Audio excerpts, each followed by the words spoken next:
Good morning student, welcome back to our Hindi class. बच्चों, last video में हमारा chapter 4 complete हो गया था। आज हम पढ़ेंगे चैप्टर 5 जिसका नाम है भामाशाह का त्याग।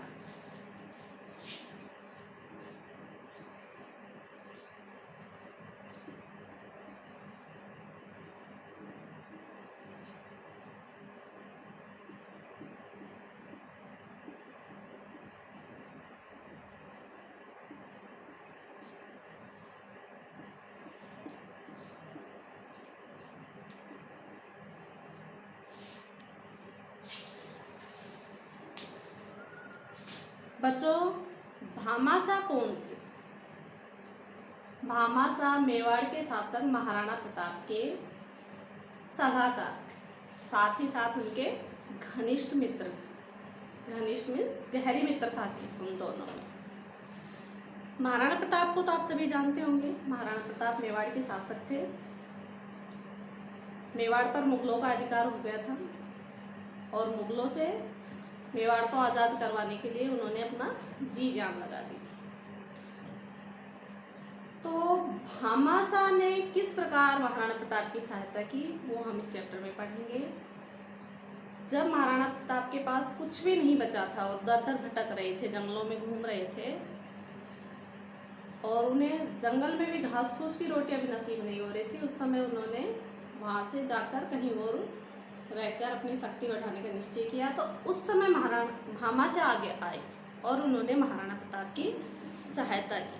भामाशाह ने न सिर्फ तन और मन से, उन्होंने धन से भी महाराणा प्रताप की सहायता की। उन्होंने महाराणा प्रताप को इतना धन दिया कि 25,000 सैनिक 12 वर्षों तक 25,000 सैनिकों का खर्चा उठ सके। उन्होंने अपने तन और मन से तो साथ दिया ही, साथ साथ उन्होंने ये धन देकर भी महाराणा प्रताप से कहा कि ये धन भी मैंने आपसे ही कमाया है और हमारे देश की सेवा के लिए, मेवाड़ की रक्षा के लिए ये काम आ सके तो मेरा सौभाग्य है। तो ऐसे दानवीर थे भामाशाह। जब भी महाराणा प्रताप का नाम लिया जाता है तो भामाशाह को जरूर याद किया जाता है। महाराणा प्रताप की वीरता जग प्रसिद्ध है तो भामाशाह का त्याग भी जगत प्रसिद्ध है। तो आइए पढ़ते हैं इस चैप्टर को। इतिहास में महाराणा प्रताप की वीरता का बखान जब जब होता है, जब जब हम इतिहास के पन्ने खोलते हैं और महाराणा प्रताप की वीरता का बखान करते हैं या सुनते हैं, तब तब उनके विश्वास पात्र भामाशाह का भी नाम लिया जाता है। भामाशाह जो महाराणा प्रताप के विश्वास पात्र थे, उनका भी नाम जरूर लिया जाता है, उन्हें जरूर याद किया जाता है। उनके त्याग ने महाराणा को धन बल और साहस से अभिभूत कर दिया था। भामाशाह ने जो त्याग किया था, उस त्याग ने महाराणा प्रताप को धन बल और साहस से अभिभूत कर दिया था। आइए भामाशाह के त्याग की कहानी पढ़ें। चित्तौड़ के शासक महाराणा प्रताप अरावली पर्वत के वनों में अपने परिवार तथा कुछ राजपूत सैनिकों के साथ दर दर भटक रहे थे। चित्तौड़ के शासक मीन्स शासन करने वाला। उस समय चित्तौड़ पर महाराणा प्रताप का शासन था। तो महाराणा प्रताप युद्ध में हार जाने के बाद मुगलों से वहां से निकलकर अरावली पर्वत की गुफाओं में रहने लगे। वन में अपने परिवार और कुछ राजपूत सैनिकों के साथ दर दर भटक रहे थे। उस समय चित्तौड़ पर अकबर की सेना ने अधिकार कर लिया था। उस समय मुगलों ने आक्रमण कर दिया था और चित्तौड़ पर अकबर की सेना ने अधिकार कर लिया था। महाराणा प्रताप तथा उनके छोटे छोटे बच्चों को कभी कभी 2-2 दिन 3-3 दिन तक घास से बनी रोटी भी नसीब नहीं होती थी। महाराणा प्रताप तथा उनके जो छोटे छोटे बच्चे थे, उनको 2-2 3-3 दिन तक घास से बनी रोटी भी नसीब नहीं होती थी। नसीब न होना मीन्स नहीं मिलती थी। चित्तौड़ के महाराणा और सोने के पलंग पर सोने वाले उनके बच्चे भूखे प्यासे पर्वत की गुफाओं में घास पत्ते खाते और पत्थर की चट्टानों पर सोते थे। चित्तौड़ के जो महाराणा थे और सोने के पलंग पर सोने वाले उनके जो बच्चे थे, वे भूखे प्यासे पर्वत की गुफाओं में घूम रहे थे, घास पत्ते खाकर और पर्वत की चट्टान पर सोकर वो अपना गुजारा कर रहे थे। लेकिन महाराणा प्रताप को इन कष्टों की तनिक भी चिंता नहीं थी। तनिक मीन्स जरा सी भी, थोड़ी सी भी। इन कष्टों की महाराणा प्रताप को तनिक भी चिंता नहीं थी। उन्हें जरा से भी चिंता नहीं थी इन कष्टों की। उन्हें तो बस एक ही धुन थी कि चित्तौड़ की पवित्र भूमि पर कैसे अधिकार किया जाए, उस पवित्र भूमि को वापस कैसे लिया जाए मुगलों से। महाराणा प्रताप और उनके सैनिक कुछ दिन भूखे प्यासे तो रह सकते थे, लेकिन भूखे रहकर युद्ध कैसे किया जा सकता। भले ही उनके अंदर उत्साह और जोश बहुत अधिक था, लेकिन सेना और घोड़ों को भोजन देने के लिए, हथियारों के लिए तो धन की आवश्यकता थी। महाराणा प्रताप और उनके सैनिक कुछ दिन भूखे प्यासे तो रह लेते, लेकिन भूखे रहकर युद्ध कैसे किया जाए। जब शक्ति ही नहीं बचेगी तो युद्ध कैसे करेंगे। और जो सेना थी, जो घोड़े थे, उनको भी भोजन चाहिए था और हथियारों की भी जरूरत थी। इसके लिए महाराणा प्रताप को धन की आवश्यकता थी। महाराणा के पास तो फूटी कौड़ी भी नहीं थी, और उस समय महाराणा प्रताप जब चित्तौड़ से निकल गए थे तो उस समय वहाँ उनके पास एक फूटी कौड़ी भी नहीं थी। फूटी कौड़ी ना होना मीन्स एक भी पैसा न होना। उनके राजपूत सैनिक अपने देश के लिए मर मिटने को तो तैयार थे। महाराणा प्रताप की सेना में जितने भी सैनिक थे, जितने भी राजपूत थे, वो अपने देश के लिए मर मिटने को तैयार थे। लेकिन बिना धन के मुगल बादशाह की सेना के साथ युद्ध कैसे। बिना धन के, बिना खाए पिए, बिना हथियार के मुगलों की जो इतनी बड़ी सेना थी, उससे कैसे युद्ध कर सके। महाराणा को बड़ी निराशा हो रही थी। महाराणा अंदर ही अंदर टूट रहे थे, निराश हो रहे थे कि किस प्रकार इन राजपूत सैनिकों को इनका मनोबल बढ़ाया जाए, किस प्रकार इनको भूख से छुटकारा दिलवाया जाए, किस प्रकार इनको हथियार दिलवाए जाए। अंत में एक दिन महाराणा प्रताप ने अपने प्राणों से प्यारी जन्मभूमि को छोड़कर राजस्थान से बाहर जाने का निश्चय किया। अंत में महाराणा प्रताप ने निश्चय किया, जो उनको प्राणों से भी प्यारी जो भूमि थी, जान से भी प्यारी जो राजस्थान की भूमि थी, उसको छोड़कर जाने का निश्चय किया। वे महारानी और बच्चों के साथ वन के मार्ग से जा रहे थे। महाराणा प्रताप महारानी और अपने बच्चों के साथ वन के मार्ग से जा रहे थे, जंगल के रास्ते से होकर गुजर रहे थे। तभी महाराणा के सलाहकार भामासा घोड़े दौड़ाते हुए वहां पहुंचे। भामासा न केवल महाराणा प्रताप के सलाहकार थे, बल्कि उनके घनिष्ठ मित्र भी थे। जिस समय महाराणा प्रताप चित्तौड़ की भूमि छोड़कर जा रहे थे, उस समय भामासा वहां आए। भामासा महाराणा प्रताप के सलाहकार थे और साथ ही साथ उनकी गहरी मित्रता भी थी। वे उनके गहरे मित्र थे। वे घोड़े से उतरे और महाराणा के पैरों में गिरकर फूट फूट कर रोने लगे। आप हम लोगों को अनाथ करके कहाँ जा रहे हैं। भामासा महाराणा प्रताप को देखकर फूट फूट कर रोने लगे। फूट फूट कर रोना मीन्स जोर जोर से रोना। वो जोर जोर से रोने लगे और कहने लगे कि आप हमें अनाथ कर कर कहाँ जा रहे हैं। आप ही हमारे माई बाप हैं। इस समय आप ही का आश्रय है हमारे सिर पर।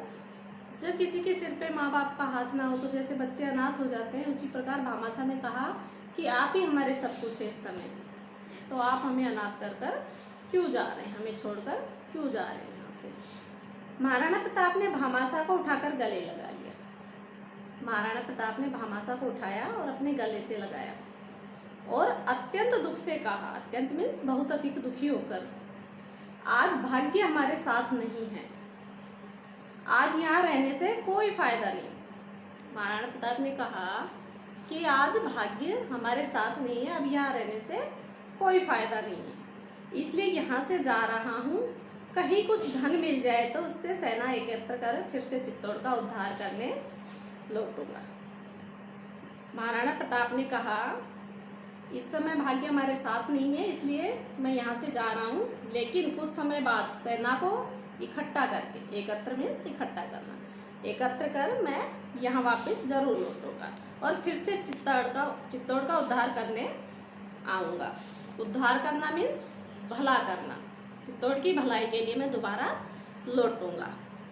तुम लोग तब तक साहस से काम लो। महाराणा ने कहा, तब तक तुम हिम्मत से काम लो, मैं लौटकर अवश्य आऊँगा। भामाशाह ने हाथ जोड़कर कहा, महाराज आप मेरी प्रार्थना स्वीकार कर लें। महाराणा प्रताप ने बड़े प्यार से पूछा, कहो भामाशाह क्या बात है? आज तक मैंने तुम्हारी कभी कोई बात टाली है? अर्थात मैंने तुम्हारी कोई बात नहीं टाली, तुम निसंकोच होकर कहो क्या कहना चाहते हो। भामाशाह के पीछे उनके बहुत से सेवक घोड़ों पर असरफियों के थैले लाद कर लाए थे। भामाशाह ने उन थैलों को महाराणा के सामने रखवा दिया और फिर हाथ जोड़कर बड़ी ही विनम्रता के साथ कहा, यह सब धन आपका है। मैंने और मेरे पूर्वजों ने चित्तौड़ के राज दरबार की कृपा से ही इसे एकत्र किया। भामाशाह ने कहा हाथ जोड़कर विनम्रता के साथ कि महाराज ये जो जितना भी धन मेरे पास है ये सब मैंने चित्तौड़ के राज दरबार से मैंने और मेरे पूर्वजों ने कमाया है। अब कृपा करके इसे स्वीकार कर लीजिए और चित्तौड़ का उद्धार कीजिए। अब मेरी विनती स्वीकार कर लीजिए, आप ये धन ले लीजिए और इससे सेना के लिए जो भी चीज़ें आवश्यक हो वो ले लीजिए और अपनी सेना को साथ लेकर इस चित्तौड़ का उद्धार कीजिए, इसके भलाई के लिए काम कीजिए। महाराणा प्रताप ने भामाशाह को गले लगा लिया। उनकी आंखों से टप टप आंसू बहने लगे। भामाशाह का त्याग देखकर महाराणा प्रताप भी द्रवित हो गए। उनकी आंखों से टप टप आंसू गिरने लगे। वे बोले, तुम धन्य हो भामाशाह। महाराणा प्रताप ने कहा, तुम धन्य हो भामाशाह। लोग महाराणा प्रताप को देश का उद्धारक कहते हैं। हमारे जो देश के लोग हैं वो महाराणा प्रताप को इस देश का उद्धारक कहते हैं। उद्धारक मीन्स भलाई करने वाला, भला करने वाला। लेकिन इस पवित्र भूमि का उद्धारक तो तुम जैसे उदार पुरुषों से ही होगा। लेकिन जो ये पवित्र भूमि है, जो ये चित्तौड़ की, जो राजस्थान की जो ये पवित्र भूमि है, इसका उद्धार तो, इसकी भलाई तो तुम जैसे उदार लोगों, उदार मीन्स महान महान पुरुषों के त्याग से ही होगा।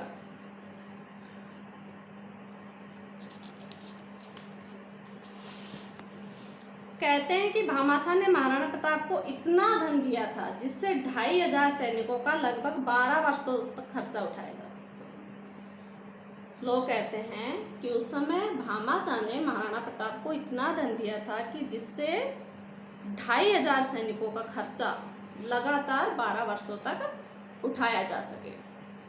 उस धन से महाराणा प्रताप ने सेना एकत्र की। भामाशाह ने जो धन दिया था उस धन से महाराणा प्रताप ने सेना को फिर से इकट्ठा किया और मुगल सेना पर आक्रमण कर दिया। मुगलों की जो सेना थी, अकबर की सेना थी, उस पर आक्रमण कर दिया। मुगलों के अधिकार की बहुत सी भूमि पर महाराणा ने विजय प्राप्त की। मुगलों की जो भूमि थी, मुगलों ने जो अधिकार कर लिया था हमारे देश की इस भूमि पर, जिस पर कब्जा कर लिया था, उसमें से बहुत सी भूमि पर महाराणा प्रताप ने विजय प्राप्त कर ली थी और उदयपुर को अपनी राजधानी बना ली। और उस विजय के उपरांत उन्होंने उदयपुर को अपनी राजधानी बना लिया। बच्चों, ये बात उस समय की है जब चित्तौड़ पराधीन हो गया था, मुगलों ने उसे जीत लिया था। हल्दी घाटी के युद्ध के समय महाराणा प्रताप ने अपनी वीरता दिखाते हुए दोबारा से युद्ध किया। जंगल में रहकर, चित्तौड़ से बाहर रहकर उन्होंने छापामार पद्धति अपनाई और उस समय दोबारा अधिकतर अपनी भूमि पर कब्जा कर लिया था और उस समय उन्होंने उदयपुर को अपनी राजधानी बनाया। उसी समय भामाशाह ने महाराणा प्रताप की सहायता की थी। जैसे महाराणा प्रताप की वीरता इतिहास में प्रसिद्ध है, वैसे ही भामाशाह का त्याग भी विख्यात है। विख्यात मीन्स प्रसिद्ध, मशहूर। ऐसे त्यागी पुरुष ही देश का गौरव बढ़ाते हैं। भामाशाह जैसे त्यागी पुरुष जिन्होंने तन मन धन से अपने देश की सेवा की, इस प्रकार त्याग करने वाले लोग ही देश का गौरव बढ़ाते। गौरव बढ़ाना मीन्स सम्मान बढ़ाना, मान बढ़ाना। आज भी लोग भामाशाह की समाधि पर दर्शन करने उदयपुर जाते हैं। अब भी लोग क्या करते हैं, भामाशाह की समाधि पर दर्शन करने उदयपुर जाते हैं। उदयपुर के राजाओं की समाधियों के बीच ही उनकी समाधि बनी हुई है। उदयपुर के जितने भी राजा महाराजा थे उन सब की समाधि वहाँ बनी हुई है उन्हीं के बीच भामाशाह की भी समाधि बनाई गई है। तो आज भी लोग वहाँ जाते हैं, विनम्रता से उन्हें प्रणाम करते हैं और श्रद्धा सुमन चढ़ाकर उनको श्रद्धांजलि देते हैं। बच्चों, इस पाठ को पढ़कर हमारे अंदर भी देशभक्ति की भावना उत्पन्न होती है और जब तक इस दुनिया पर सूरज चांद रहेगा तब तक भामाशाह का नाम लोग लेते रहेंगे और उनके त्याग और बलिदान को याद करते रहेंगे। तो यहाँ कुछ शब्दार्थ हैं, आइए उन्हें देख लेते हैं।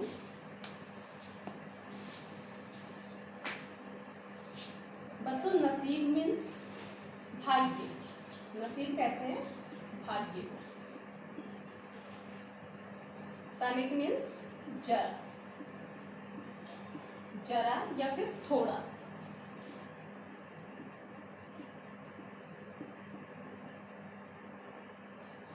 फूटी कोड़ी न होना, कुछ भी रुपए पैसे न होना, कुछ भी रुपए पैसे न होना।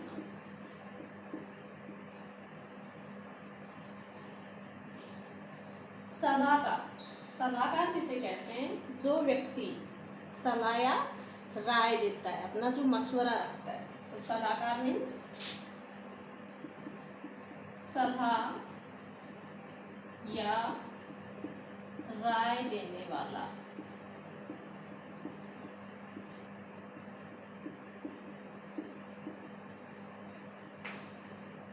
नेक्स्ट है घनिष्ठ।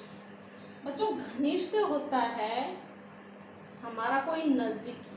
घनिष्ठ मीन्स या तो कोई नजदीकी या फिर गहरा। तो घनिष्ठ मीन्स गहरा। कहते हैं ना ये उसका घनिष्ठ मित्र है, इट मीन्स पक्का दोस्त है, उनमें गहरी मित्रता है।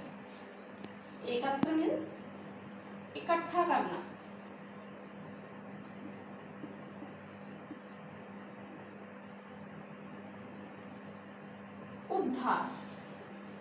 उद्धार करना मीन्स किसी की भलाई करना या किसी को मुसीबत से निकालना। तो उद्धार मीन्स मुसीबत से बाहर निकालना।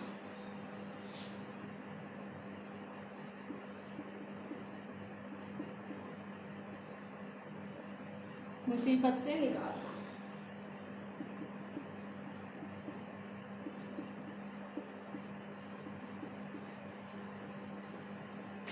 बच्चों, ये तो था उद्धार, अब है उद्धार। उद्धार करना मीन्स तो मैंने बताया भलाई करना या मुसीबत से निकालना, और उद्धारक जो मुसीबत से बाहर निकालता है, जो भलाई करता है, वह व्यक्ति उद्धारक कहलाता है। तो मुसीबत से निकालने वाला।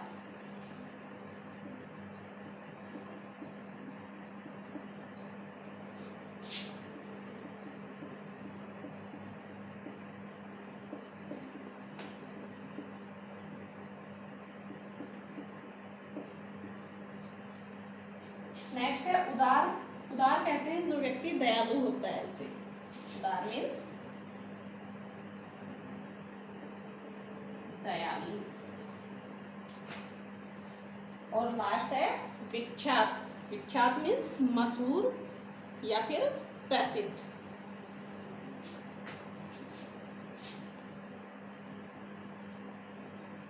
प्रसिद्ध या फिर मशहूर।